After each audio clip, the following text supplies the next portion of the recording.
That's all we can hope to do with our mistakes, right? Figure out how to do it better next time. That's right. All right. Good afternoon, everyone. This is Tim Markle, and I am the director of the Southern Regional Center, Children and Youth with Special Health Care Needs. And this is Conversations on Showing Up for Kids.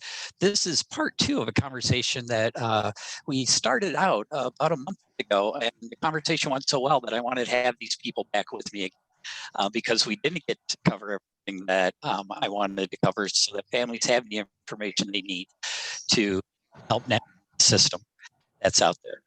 Just want to remind people that we are being recorded, and everybody who is on the call knows that we are being recorded. That does mean that we're going to try our best to not talk about any personal identifiable information, because as we know, anything out on the web remains there forever. Also, I am not a doctor or a legal expert. We're simply having a conversation between people. So please just understand that level as well. And as it always goes, enough about me. I want to give everybody a chance to introduce themselves. And we're going to get into talking more in depth about a program that we were only able to mention last time. So first, let's just start with Holly. Introduce yourself, the project you work for, and then we'll move on. Okay. Thank you for the time and the opportunity to talk to everybody about these important programs, Tim. I appreciate it. My name is Holly O'Higgins. I'm the Universal Service Fund Director at the Public Service Commission of Wisconsin.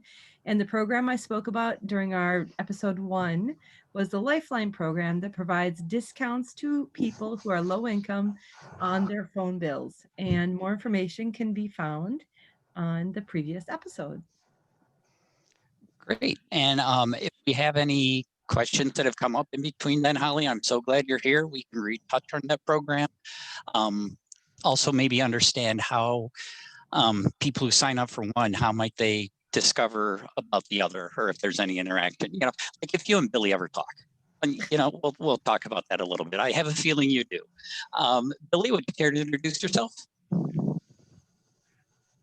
Hello, good afternoon. My name is Billy Malden. I am speaking through an interpreter.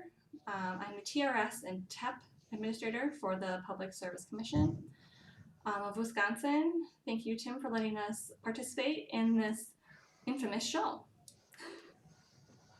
Oh, I like that. We're a show today. I like it. I like it. And could you introduce yourself, please? Hey everyone, thanks for having me back today. My name is Becca Weiland and I'm the program coordinator at the Well Badger Resource Center. We'll hear a little bit more about the Well Badger Resource Center a little bit later on, but I want to start with Billy today. So Billy, you use some fun acronyms there that I must admit, I do not know what they stand for. So could you explain a little bit more about the program that you're talking about that helps people with disabilities? Sure. First of all, with those acronyms, TRS is Telecommunication Relay Service for people who are deaf and hard of hearing that use like 711, such as the TTY, to connect with a voice consumer, which is not something we're going to be talking about today. Today we're going to focus on TEP, which is the Telecommunications Equipment Purchase Program.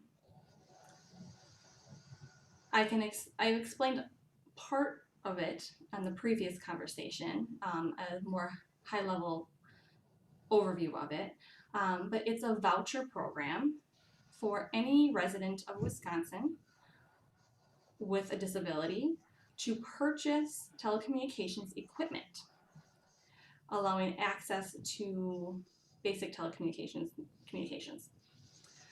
In other words, we call this distance communication, which means email, could be virtual like Skype, Zoom, FaceTime, texting, anything that would help with telecommunications or distance communications. It's a voucher program, and there are 6 disability categories that you can qualify under: hard of hearing, all the way down to mobility concerns or limitations, as well as deaf blind. I'll go through and expand on each of those categories later. I just wanted to open it up. Tim, if you had any more questions on that particular part, otherwise I can go ahead and give you some examples of various consumers and how they utilize each of those categories to get their needs filled. Well, I am assuming that there are a lot of different equipment choices and that you work it to individualize to the consumer. So why don't we go ahead and as you discuss the different consumer categories, maybe if you just mention a couple common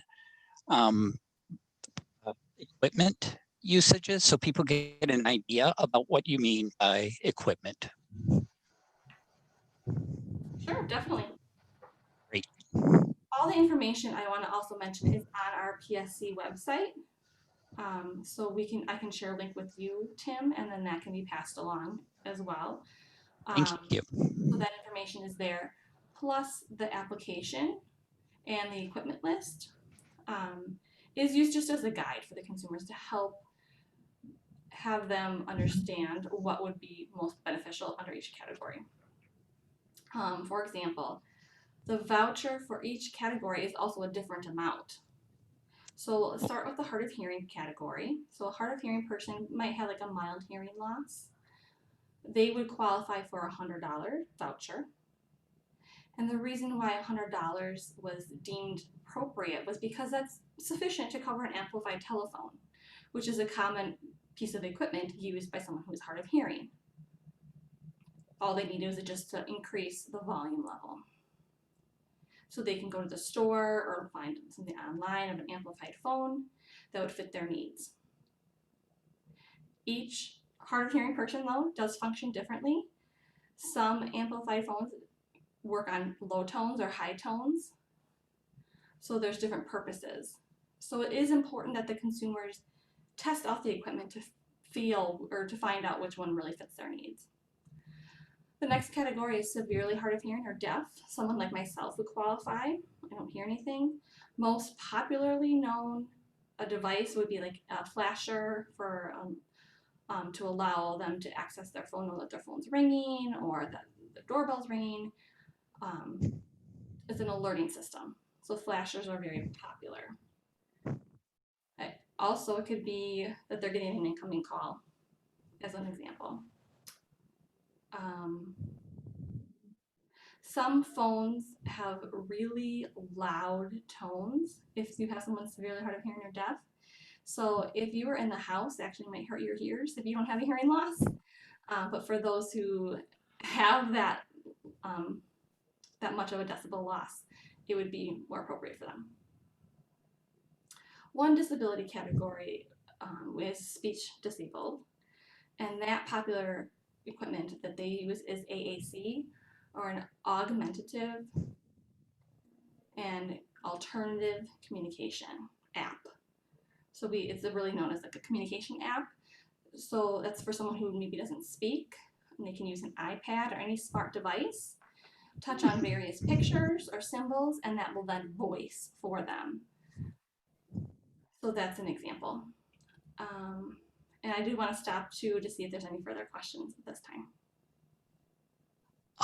The question that comes to mind is you mentioned the testing it out and trying to make sure that it's working for whatever, like hearing loss or whatever the disability might be.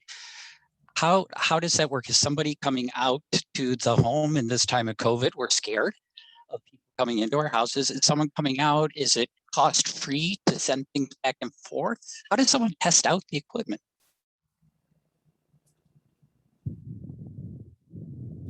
Great question. Yeah, we're in a new era right now, right? We have to think outside of our box, and we have to be able to address those needs. So as a good example, I work very closely with independent living centers. The independent living centers throughout the state are a total of 8, and they oftentimes are unfamiliar with the consumers that use this program. But let's say you are having a difficult time, like you have a car accident and you overnight lost some mobility. You might go to independent living centers first as a one-stop resource initially to get some assistance. And then the ILCs, or independent living centers, have a room or an equipment room so they can go and test out the equipment there to meet their needs. So that can be provided there, but a lot of them are shut down now. So testing of the equipment is tough with COVID. It's not only affected Wisconsin, but of course on a national level. Sometimes equipment has been mailed, like demo equipment, so they can get tested out at home and see what they like, and then they mail it back, and then they, have to clean that device and make sure it's safe for the next. But protocols are being developed all the time to try and fill those gaps and those needs. There are storefronts or vendors, authorized vendors that are allowed to sell the equipment under our program.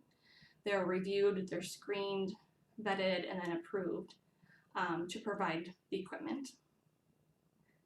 They have limited hours of opening. It's really word of mouth that helps to get that information out so they know where they can go and test out the equipment. But you're right now it is a challenging time. We're working extra hard and really rolling up our sleeves to making sure that this is available and people are aware and able to continue to try to get what they need. We're always educating, advertising, but a lot of it now is through virtual means. Let's go ahead to the other three categories, I think.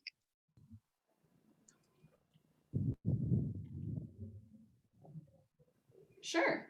Yeah, and really I can go through them briefly. Like I said, hard of hearing, then we have the deaf or severely hard of hearing. Then deaf low vision would be a third category. Low vision would be someone who is like, it's not like someone who can just take on and off their glasses and have vision changes, but it's someone who has vision loss no matter glasses or without. They have enlarged text and other devices that help them throughout their day. Then we have deaf blind, we have speech disabled, and then mobility impaired. So that would be all 6 categories. Some equipment examples for the mobility limited category would just maybe they are unable to move at all and they just use their eye gaze. So you would have the individual be sitting in front of a computer or some type of similar device, and they have a sensor that tracks the eye movement to pick out the words that person wanted to use for communication or to type out in an email or a text. So it's all eye gaze based. Deaf blind, they have braille equipment available. So those are some other popular examples. So what is so I am now very intrigued, just so you know, because I think of, as you said, communication these days is in these group rooms, over Skype, it's computer based, it's cell phone based. So what are sort of, I can't imagine, but maybe I'm wrong. I can't imagine that the Pep program comes in and provide, all the computers and the software and the hardware for eye gaze devices and a computer that connects then to the internet and the software. What and maybe I'm wrong, but so what does TEP help provide? So again, we have eligible equipment lists. So I would refer you to see what would fit for each category. And it's telecommunications related. Again, I want to emphasize that. There is a clause within the equipment list that says, if you see something that's not on our list, but we can consider it case by case. Oftentimes, these days, technology is developing daily and new enhancements are being made. So we have that flexibility built into the program to provide it case by case. Computers are not something that we would probably provide. In a unique situation, it could be considered a laptop, for example, but we also would refer, eyes gaze devices. Typically, they already have their computer or their laptop, and then the eye gaze, like the accessory, would be added in to the monitor. So we would pay for the accessory. It's not an all-in-one thing. As another example, so I have my smart device with me right here. It's an iPhone as an example. Sorry, I have to give props to Apple, but this wouldn't be approved for hard of hearing, but it might be approved for deaf categories. And the reason why, like, anyone can have a smart device, right? It's just considered a regular, normal piece of equipment, so it's not specialized for communication for deaf. You could buy it anywhere, and we wouldn't approve it, but it's allowing a deaf person to use video relay service to make phone calls, so I can call through an interpreter to a hearing counterpart on my cell phone. But if a hard of hearing person wants it, they wouldn't qualify because they don't use interpreting services if they don't sign, but they could use it with captioning. So the features and the apps allow the iPhones to be a specialized piece of equipment that we would provide or approve. So again, if someone with a mild hearing loss going into the store and say, hey, I want an iPhone and TUP's going to pay for it, we will allow that. We have a screening process to make sure that it's really the best fit for what they need. Does that make sense? Absolutely. And let's talk just briefly about that screening process. Like how does someone determine that they're eligible? Does someone then help them pare down the list of equipment? Because I mean, I know I see lists of things that I'm like, I don't even know what half the stuff is. So how am I supposed to know if it's useful for me or not? What sort of help is available to the consumer to figure out what does work best and what would work for them? Well, yeah, so we have the vendors, the approved vendors, as I mentioned, and they go through a screening process to make sure that they have staff qualified to do a basic analysis of the consumer's needs and functions to make sure that they have products that would appropriately meet their needs. Obviously, they're trying to sell their products, but we also make sure that they have the assessments that are appropriate for them as well. Deaf and hard of hearing is probably the easiest. Amplified phone is going to be a typical device, but it's really it's dependent on the individual and what they work with the best. So a hard of hearing voucher, the vendor is going to say, well, that's not going to work for this type of device.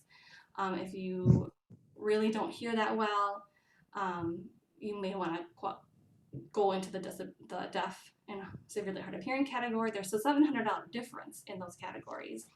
So that allows you much more access into various devices. Independent living centers, as I mentioned before, ILCs, also provide assessments for consumers that go in, test out the equipment, and they have consultants there who have experience using the various technology as well. Again, from the basic case to much more complicated cases that have multiple devices that are being considered for mobility and speech limitations. Sometimes that's all inclusive. So it really is an in-depth analysis for that situation to provide various pieces of equipment to meet the person's needs. I didn't mention this in the beginning, but the TEP voucher program is good for 3 years. So after 3 years, you can reapply and receive a new voucher. So let's say the first time the person gets some pieces of equipment and it doesn't work for them, they don't use it, they then do have to wait for another 3 years to qualify for a new voucher. So we do caution the consumers, making sure that they do their best to test out what they think is going to work for them. For the eligibility, is it like a medical diagnosis needed, or do the independent living centers determine the level of disability? And so how do people get placed in one category or the other? I'm very happy you asked that. And I'm really proud about this part of our program. It's a well-respected aspect of our program from other states as well. It's all self-identification. We're empowering the consumer Oh, which category they identify with the most. So they can go online, apply, and say, you know what, I'm hard of hearing. But maybe they're not. Maybe they are more deaf than they want to admit to. But they can choose whatever they want. There's no medical documentation required, whereas other states do require a signed audiogram or other proof of a hearing loss, which is a good screen to have as well. But a lot of times we found that our residents can't afford to go and get those tests done, or they don't know what to do. And they maybe get the signed documentation, but then they have to fax it or attach it. It's just more of an obstacle and a barrier. So we do have an honor system here in Wisconsin, and it's been working out since 1996. There hasn't been a lot of fraudulent activity on that aspect of it.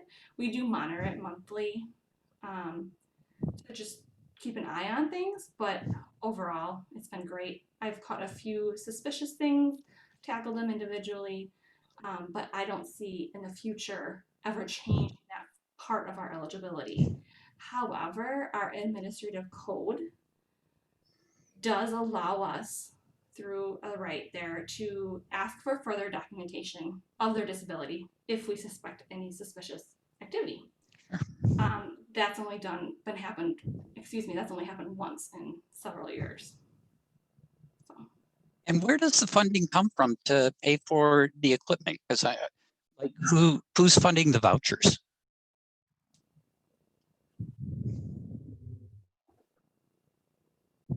So TEP is under the Universal Service Fund. It's one of the programs.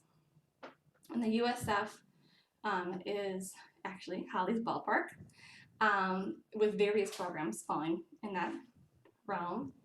And it's actually an assessment from the telephone providers. So the companies pay into the USF, and then there's money then allocated to TEP, which is why our equipment must be telecommunications related, because it's taxed off of the telephone providers. You can't just come up and buy any source of equipment. A good example is that oftentimes people misunderstand or misconceive, and they want to get a doorbell or a visual smoke alarm. And that's not telecommunications equipment. So we can't approve that. However, oftentimes the vendors sell them in bundles. One system that will alert you visually flashing to your phone, your baby crying, your smoke alarm, your doorbell, all will be built into one device. We can approve that because it's also letting you know that you have an incoming call. I hope I didn't confuse you any further, did I? No, that's perfect. And it leads me back to Holly and you with this question of integration. So from the outside, it looks to me like this should be this beautiful system that someone is struggling with telecommunication and they need specific equipment. And so they go to TEP and they're able to get a voucher to access the equipment. So they put the equipment in, but then they have trouble with actually accessing the telecommunications because of the affordability of internet or wideband or telephone itself. And so then they need to go to Holly.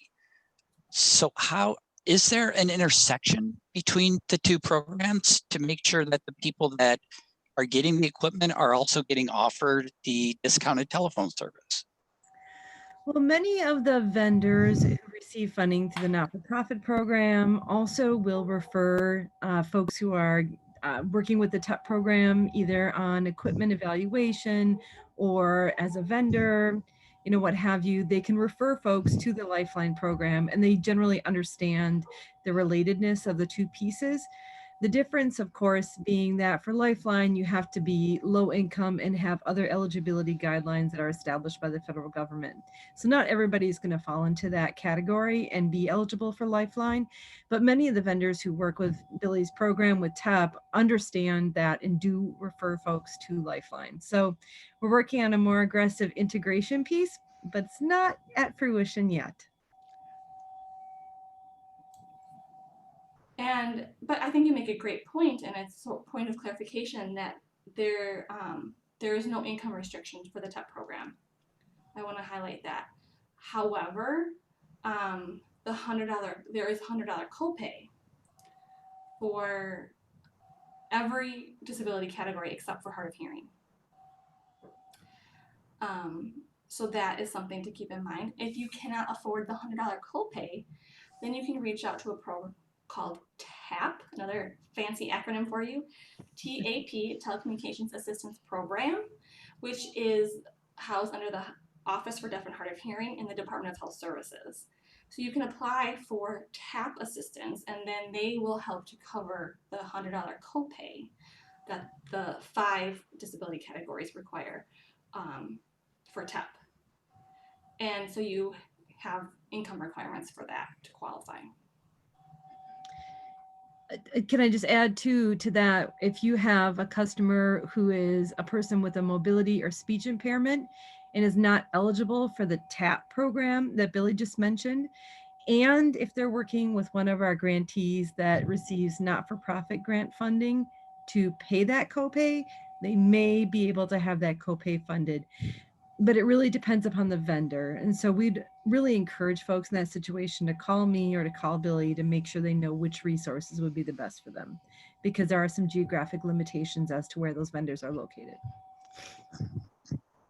I'm going to, again, do the thing that people in interview type format should never do. And that's a question that I have no idea the answer to. Okay, so everybody prepare. So Billy, the program that Southern Regional Center works with are basically children from birth to 21. Now that obviously includes adults 18 and over. So are children eligible through their family to be able to get some telecommunication assistance equipment help for when they're old enough to start to use a phone, or nowadays attend school virtually? Or is it all dependent on the parent? So how does that eligibility work? There is no restriction on age. We typically see requests starting at age 3 or up. That's a common requirement for other programs. So I have rarely seen anyone younger than that requesting information. Just as you said, they don't understand how to use it at that point. But let's say they live in the same house. They have a family member that has several people that are deaf in the same household. It wouldn't matter. We would focus on the individual, so it's not like a household voucher. It's an individual voucher. Thank you. That was I was almost afraid to ask the question, because if it was a household voucher, I'd have to sit here and be upset. So I'm glad that it's an individual voucher. That's I just, the more I hear about the program, the more I love it.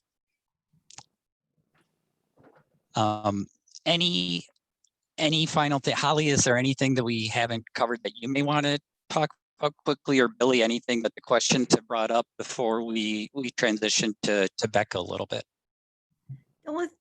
I actually would like to wrap up and get this over to Becca soon, so she has some time in the spotlight. So yeah, that's good.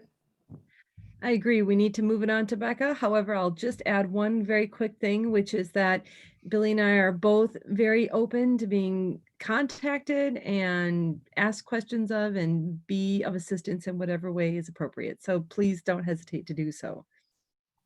See, and I love that. I mean, it's one thing to say, hey, there's this cool program, here's our 800 number.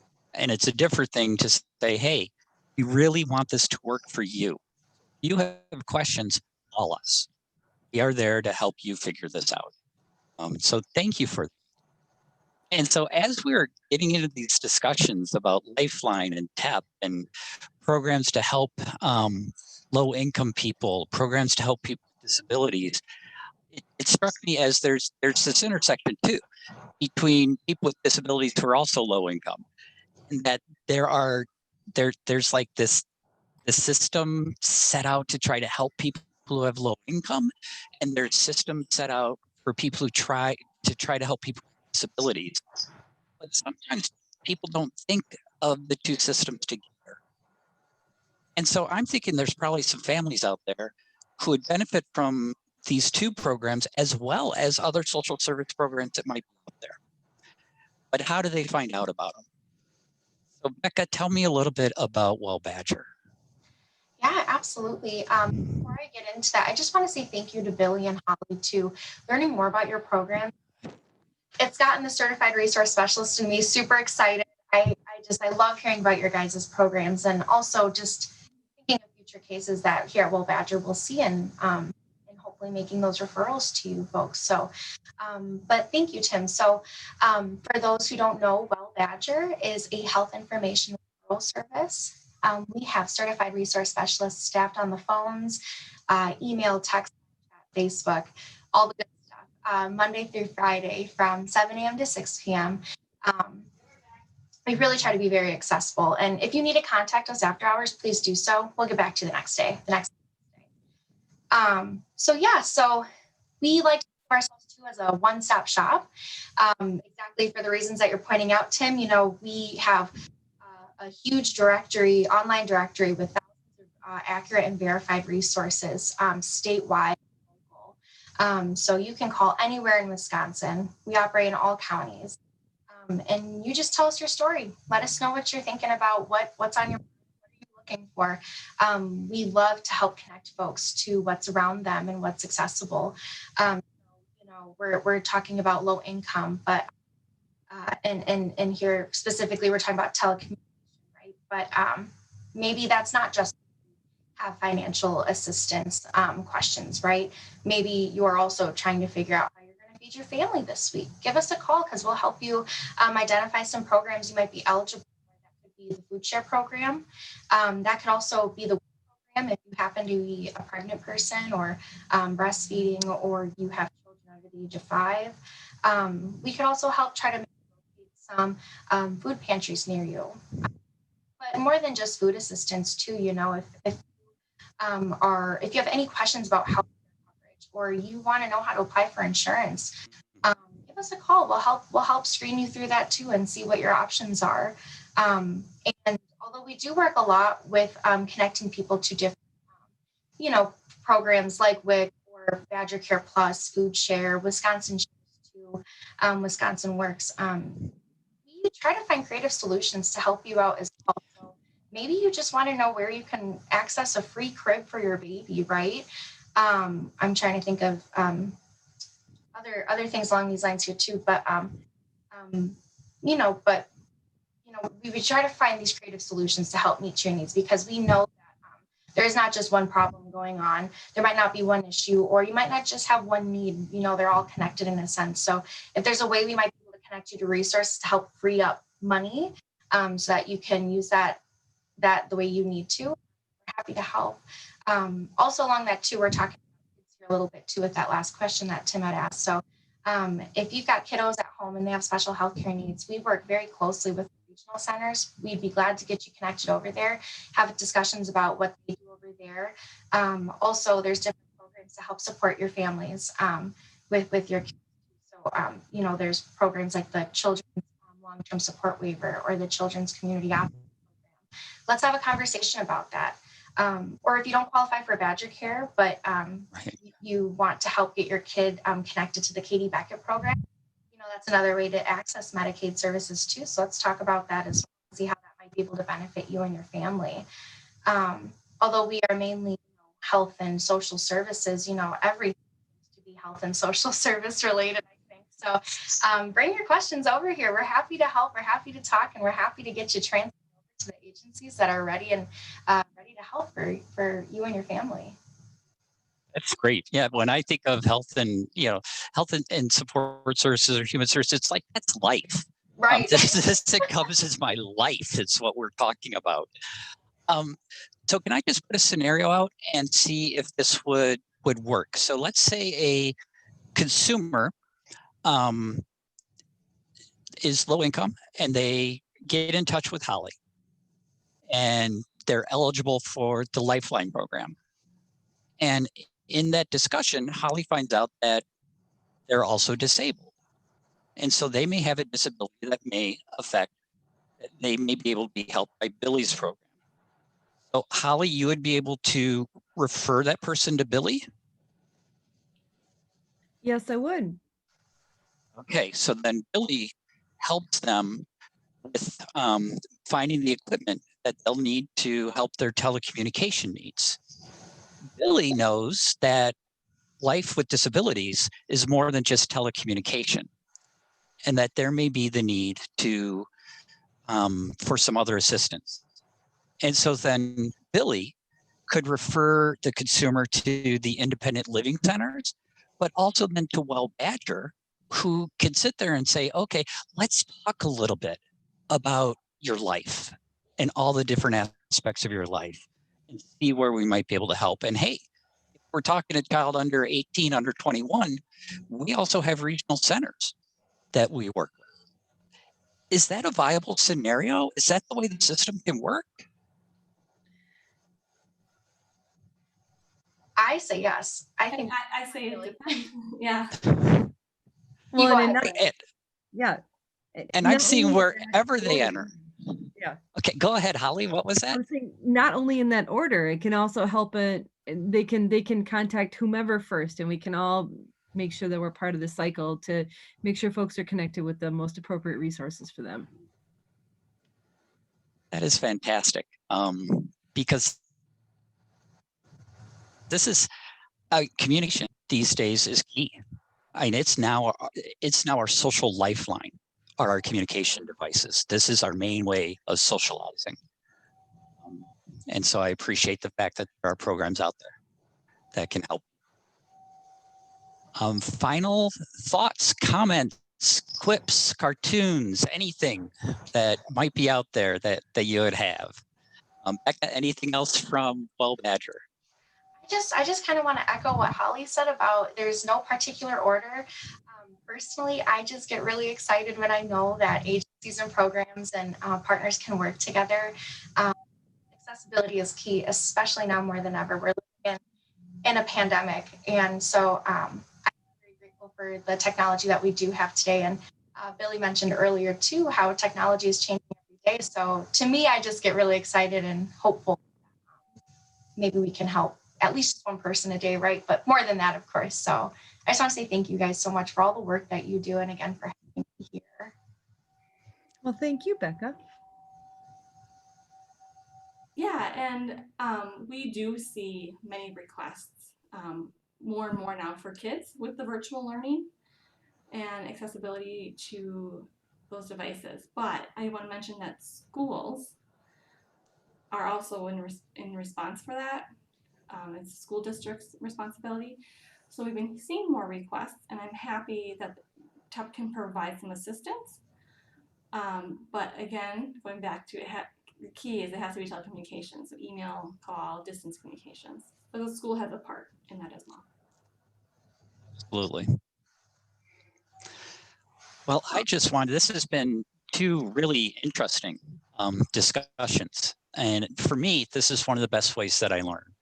And so I've known about Lifeline and TEP for a few years.